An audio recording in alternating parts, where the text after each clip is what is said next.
Welcome to Telangana వెలుగు. నేను మీ రాజు. ప్రస్తుతం మనతో పాటు సోమాజిగూడ మాజీ కార్పొరేటర్ మహేష్ యాదవ్ గారు ఉన్నారు. మహేష్ యాదవ్ గారు, నిన్న రేవంత్ రెడ్డి గారు ఇటు కేటీఆర్ గారి పైన కావచ్చు, హరీష్ రావు గారి పైన, కేసీఆర్ పైన కొన్ని వ్యాఖ్యలు చేయడం అనేది జరిగింది. సో 2029లో కూడా కాంగ్రెస్ అధికారంలోకి వస్తుందని చెప్పడం అనేది జరిగింది. ఎంతవరకు అంటే వ్యాఖ్యల్ని సమర్థిస్తారా మీరు?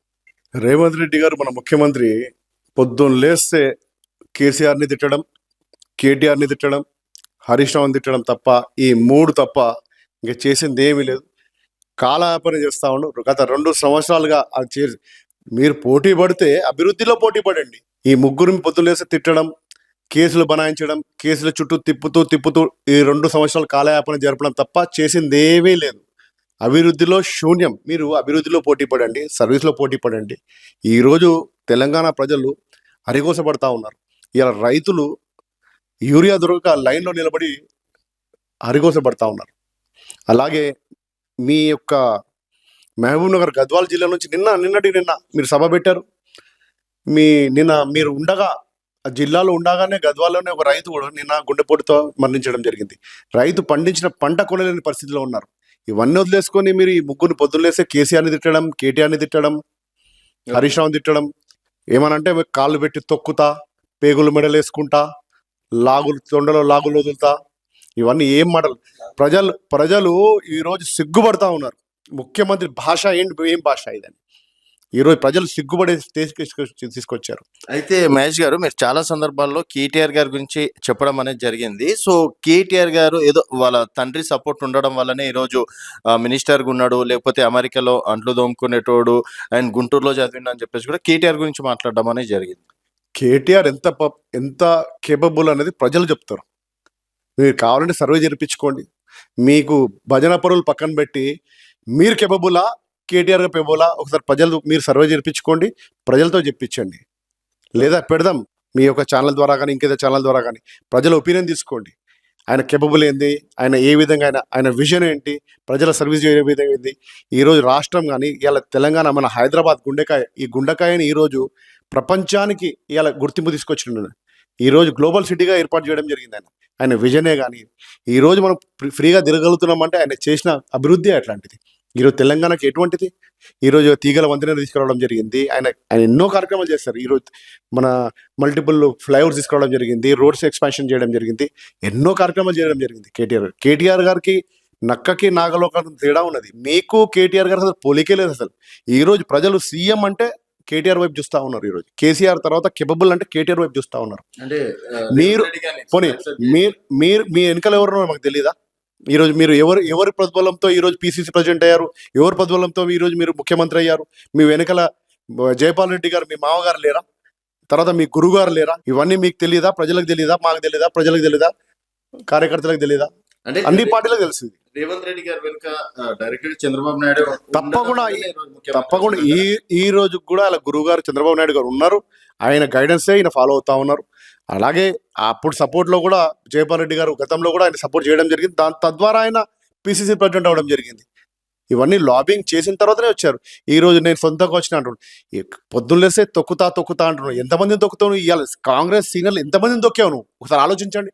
ఒక దళితుడు బట్టి విక్రమార్క గారు సీఎం కావాల్సింది, ఆయన తొక్కి నువ్వు ఇయర్ ముఖ్యమంత్రి అయ్యావు. ఉత్తమ్ కుమార్ రెడ్డి గారు ఆయన ముఖ్యమంత్రి అవ్వాలి. తెలంగాణ పిసిసి ఆయన తొక్కి ముఖ్యమంత్రి అయ్యావు. మన మధుయాష్కి గౌడ్ ఆయన సెంట్రల్లో ఇంత లాబింగ్ ఉండి ఇంత సీనియర్ నాయకుడు. పీజీఆర్ టైంలో నుంచి ఆయన మేమందరం కలిసి తిరిగాం గత 30 ఏళ్ళ నుంచి. ఆయన తొక్కి ముఖ్యమంత్రి అయ్యావు. హనుమంతరావు గారు కానీ, అంజన్ కుమార్ యాదవ్ గారు. అంజన్ కుమార్ ఇంత పెద్ద సామాజిక వర్గం హైదరాబాద్లో సిటీలో చక్రం తిప్పిండు, 2 సార్లు ఎంపీ అయ్యారు. ఇంత పెద్ద ఈరోజు సిటీని ఈరోజు ఆయన సిటీ ప్రెసిడెంట్ చేయడం జరిగింది, ఎంపీగా చేయడం జరిగింది. ఇంత సీనియర్ నాయకుడు. ఇదన్నీ కానీ మీరు ఒక్కసారి మంత్రి పదవి కూడా చేయని వ్యక్తి ఈరోజు ముఖ్యమంత్రి ఏ విధంగా అయ్యారు? ఈరోజు మేము ప్రజలు ప్రశ్నిస్తూ ఉన్నారు, మేము ప్రశ్నిస్తూ ఉన్నాం. ఎంతమందిని తొక్కి మీరు పార్టీలో ఈరోజు ముఖ్యమంత్రి అయ్యారు? మీకు తెలియదా? మాకు తెలియదా? ప్రజలకు తెలియదా? పార్టీలకు తెలియదా? వాళ్ళ సొంత పార్టీలోనే నెత్తి కొట్టుకుంటా ఉన్నారు. ఈరోజు ఎటువంటి మేము ఈరోజు ఈ స్థితిలో ఉన్నామని చెప్పి మొన్న దానం నాగేందర్ నేను 6 సార్లు ఎమ్మెల్యే అయ్యాను, 3 సార్లు మంత్రి అని అంటాడు కదా. పాపం ఆయనను ఏ విధంగా పార్టీలో తీసుకొని పక్కన చేసినావు నువ్వు? ఈరోజు తీసుకొచ్చినావు పార్టీలోకి. తీసుకొచ్చిన తర్వాత ఎవరు దానం నాగేందర్ నాకు ఇలా కాంగ్రెస్లో బియాండ్ లిమిట్, నాకు చాలా ఫ్రీడమ్ ఉంటుంది, నేను కాంగ్రెస్ పార్టీలో నా సొంత పార్టీ, నేను జాయిన్ అయ్యాడు. జాయిన్ వచ్చిందా ఇలా బక్రా చేసినావు ఆయన కూడా. పాపం ఆయన చూస్తే జాలిస్తా ఉంది. ఆయన అధికారులు ఒక ప్రభుత్వ అధికారులు ఆయన మాట అయినట్లేదని ఆయన అసెంబ్లీ సాక్షిగా స్పీకర్ గారు ముందు, ముఖ్యమంత్రి గారు, మంత్రులు అందరూ ఉండగా అసెంబ్లీలో స్పీకర్ గారు ముందు చెప్తున్నారు. ఒక ప్రభుత్వ అధికారుల మీద కాంగ్రెస్ ఎమ్మెల్యే ఉండి ప్రివిలేజ్ నోటీస్ నేను పెడతానంటే ఏం మతలబైంది అది? నీకు ఒక కాంగ్రెస్ ఎమ్మెల్యే నమ్మి నీ పార్టీలో జాయిన్ అయిన తర్వాత అధికారులు నీ మాట వింటలేరంటే నీకు ఎవరు సిక్కుచోటు? ఒక్కసారి ఆలోచించండి మీరు. సో ఇదే దానం నాగేందర్ గారు నిన్న మీడియా చిట్చాట్లో ఒక మాట అన్నారు. నేను కాంగ్రెస్ పార్టీలోనే ఉన్నా, నేను ఏ పార్టీలో ఉన్నా గెలుస్తా, అండ్ జిహెచ్ఎంసీలో 300 డివిజన్లలో కూడా నేను గెలిపించుకుంటా అని చెప్పేసి అన్నారు. మీది ఖైరతాబాద్ నియోజకవర్గమే కాబట్టి ఈ ప్రశ్న అడుగుతున్నా. సో ఆయన కాంగ్రెస్లో ఉన్నా గెలిచే కెపాసిటీ ఆయనకు ఉందని చెప్పేసి ఇండైరెక్ట్ గా అన్నారు. అంటే ఉప ఎన్నికలు ఖాయం అని చెప్పేసి అనుకోవచ్చు. పాపం ఆయన చూస్తే జాలేస్తుందండి నాకు పాపం. ఎందుకంటే ఈడ ఎంత బాగుండే బీఆర్ఎస్లో ఆయనకి ఎంత ఫ్రీడమ్ ఉండే, ఒక విలువ ఉండే, వాల్యుయేషన్ ఉండే. ఈ రోజు ఆయన వెళ్ళి సొంత పార్టీ అని చెప్పి జాయిన్ అయిన తర్వాత ఇలా బలికా బక్రా అయిపోయాడు. ఈరోజు ఉద్దనంగా ఆయనకి ఎంపీగా పోటీ చేసి ఓడిపించారు. ఇలా అధికారులు ఆయన మాట వినట్లేదు. ఆయనకు సొంత బలం లేక 2 సంవత్సరాలుగా దాక్కున్నారు. అధికారులు మాట వినట్లేదు కాబట్టి ఆయన ప్రజల్లోకి రాలేదు. లాస్ట్ 2 years నుంచి ఏం అభివృద్ధి చేసావు నువ్వు? 2 years నుంచి నువ్వు దాదాపు కాంగ్రెస్ పార్టీలో నీ సొంత పార్టీలో జాయిన్ అయినావు కదా. ఈ 2 years లో నువ్వు ఏం పని చేసినావు చెప్పు మనం. ఈరోజు నిన్న బయటకు వచ్చేసి అంటాడు ఆయన, లాస్ట్ నేను అభివృద్ధి చేసిందన్నీ కూడా పాత బీఆర్ఎస్ పార్టీలో ఉన్నప్పుడు అభివృద్ధి చేసిన కార్యక్రమాలన్నీ చెప్తా ఉన్నాడు. లాస్ట్ 2 years నుంచి అంటే నువ్వు అభివృద్ధి చేయను. ఇప్పుడు లాస్ట్ 2 years నుంచి నువ్వు ఎవరి గురించి, నువ్వు ఏ స్వార్థం గురించి నువ్వు పార్టీ జాయిన్ అవ్వు? కాంగ్రెస్ పార్టీకి పోవడానికి రీజన్ ఏంటి?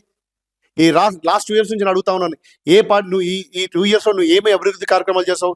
ఎంత బడ్జెట్ తీసుకొచ్చావు? ఏం అభివృద్ధి కార్యక్రమాలు చేసావు? ప్రజలకి ఒరిగింది ఏంటి? నీకు ఒరిగింది నీ సొంత పనులు చేసుకోవడానికి, నీ సొంత స్వలాభం గురించే నువ్వు ఒక కాంగ్రెస్ పార్టీకి వెళ్ళవు. గొడవ మీద పిల్లి అని ఎప్పుడు కూడా అంటూ ఉంటారు ప్రతిసారి కూడా. ఆయన ఏ అధికారంలో ఏ పార్టీ అధికారంలో ఆ పార్టీలో జంప్ అవుతారని ప్రజలు కూడా కూస్తా ఉన్నారు. అందరు కూడా అంటా ఉన్నారు. ఆయన పోటీ చేయడానికే భయపడుతున్నాడండి. ఇంకోటి ఇప్పుడు ఆయన రాజీనామా చేసిన తర్వాత మన రేవంత్ రెడ్డి గారు, ముఖ్యమంత్రి గారు ఆయనకు సీట్ ఇస్తారా లేదా అని భయం. ఆ సీటు ఇవ్వస్తారా లేదా అని రికమెండేషన్ గురించి ఆయన ఢిల్లీ చుట్టూ తిరుగుతా ఉన్నాడు. నేను రాజీనామా చేస్తే నాకు సీట్ ఇస్తేనే రాజీనామా చేస్తానండి. వీళ్ళేమో నాకు సీట్ ఇవ్వని అంటున్నారు. ఇప్పుడు ఆయన రాజీనామా చేసినా మళ్ళీ పోటీ చేయడం నమ్మకమే లేదు. అది ఆయనకు కూడా సీట్ రాదు. డెఫినెట్గా ఆయన పోటీ చేయడు. అది ఆయనకు కూడా తెలుసు, రేవంత్ రెడ్డి గారికి కూడా తెలుసు, కార్యకర్తలకు కూడా తెలుసు. ఆ విషయం మీదనే నాకు సీట్ ఇస్తేనే నేను పోటీ చేస్తాను, నేను రాజీనామా చేస్తాను అంటున్నాడు. ఇంకో విషయం, లేదా నాకు ఎమ్మెల్సీ ఇవ్వండి అంటే నేను పోటీ చేయలేను, గెలవలేను అన్నట్టు కూడా ఎమ్మెల్సీ అడుగుతాడు. ఒక మనిషి నేను రాజీనామా చేసి మళ్ళీ ప్రజల్లోకి వెళ్ళి గెలిచి వస్తాను అని కాన్ఫిడెంట్ ఉంటే నువ్వు ఎమ్మెల్సీ ఎందుకు అడుగుతావు? నాకు ఎమ్మెల్సీ ఇవ్వండి, మంత్రి పదవి ఇవ్వండి అంటే. ఇంత సీనియర్ నాయకులు కూడా అవమానపరిచారు ఈ కాంగ్రెస్ పార్టీ. కాబట్టి ఒకసారి ఆత్మవిమర్శన చేసుకోవాలి రేవంత్ రెడ్డి గారు. ఆయన చేసిన ఎంతమంది తొక్కుంటూ ఇవన్నీ కూడా మాట్లాడుతున్నాడు. అట్లీస్ట్ అన్న భాషను చేంజ్ చేసుకోవాలి. కేటీఆర్ గారు లాంటి వ్యక్తి ఈరోజు మన తెలంగాణ ఒక ఆణిముత్యం లాంటి వ్యక్తి. అటు ప్రజలందరూ కూడా ఈరోజు తెలంగాణలో ముఖ్యమంత్రి ఎవరు కేసీఆర్ గారి తర అర్హత ఉన్నది అంటే only one man, that is KTR. Okay, ఇంకోటి ఆయన అన్నారు కదా 2029లో కూడా డెఫినెట్ గా కాంగ్రెస్ అధికారంలోకి వస్తుందని. సో కాంగ్రెస్ బీఆర్ఎస్ నెక్స్ట్ వచ్చేది ప్రజలు చేసిన తప్పులు దిద్దుకోవడానికి ప్రయత్నిస్తా ఉన్నారు. ఎందుకంటే ఈ కాంగ్రెస్ పార్టీ గతంలో చూసినట్టే 6 గ్యారంటీలు 420 హామీలు ఇస్తా అన్నది ఎక్కడిచ్చిందండి? దమ్ము ధైర్యం ఉంటే నేను ఈ ముఖ్యమంత్రిని అడుగుతా ఉన్నాను, తెలంగాణ ముఖ్యమంత్రి రేవంత్ రెడ్డి గారిని, మీరు రండి చర్చకు రండి. కేటీఆర్ గారిని చర్చకు రమ్మంటున్నావు, కేటీఆర్ని రమ్మంటున్నావు, హరీష్ రావు వీళ్ళు అక్కర్లేదు, నేను ఒక్కని చాలు, నేను వస్తాను, నువ్వు వస్తావా, నీ ఎమ్మెల్యే దానం నాగేంద్ర వస్తాడా, రండి. మీరు ఇచ్చిన ఎలక్షన్ మేనిఫెస్టోలో 6 గ్యారంటీలు 420 హామీలు ఇచ్చారు, ఏమైనా అడిగి చెప్తాను. చెప్పండి. కాళేశ్వరం లాంటి ప్రాజెక్ట్, ఎంత పెద్ద ప్రెస్టీజియస్ ప్రాజెక్ట్ని మేము 3 సంవత్సరాలు పూర్తి చేశాం. ప్రజలకు నీళ్ళు ఇచ్చాం, సాగునీరు తాగునీరు ఇచ్చాం, సేవలు అందించాం. మేము అభివృద్ధిలో పోటీ పడ్డాం, మేము పనులు చేస్తాం. మీరు అభివృద్ధిలో పోటీ పడండి, పని చేయండి. మీరు ఇవన్నీ టైంపాస్ చేస్తూ, ఇవి అబద్ధపు హామీలు ఇస్తూ, కళ్ళబొల్లి మాటలు చెప్తూ, ఈ కేసుల చుట్టూ టైంపాస్ చేస్తూ 2 సంవత్సరాలు గడిపేస్తావు. చూస్తూ 2 years అయిపోయింది. ఇంకా 3 years ఏ విధంగా చేయాలనుకుంటున్నావు మీరు? ఓకే, సో మొత్తానికి ఫైనల్ గా ఇటు రేవంత్ రెడ్డి గారికి ఛాలెంజ్ ఇచ్చడం అనేది జరిగింది. ఈ 2 సంవత్సరాల్లో కాంగ్రెస్ చేసినటువంటి అభివృద్ధి ఏంటి, 9.5 సంవత్సరాలు బీఆర్ఎస్ చేసినటువంటి అభివృద్ధి పైన చర్చించడానికి కూడా సిద్ధంగా ఉన్నామని చెప్పేసి సోమాజిగూడ మాజీ కార్పొరేటర్ మహేష్ యాదవ్ గారు ఇచ్చినటువంటి ఛాలెంజ్ మరి కాంగ్రెస్ నేతలు స్వీకరిస్తారా అనేది వేచి చూడాల్సిన విషయం.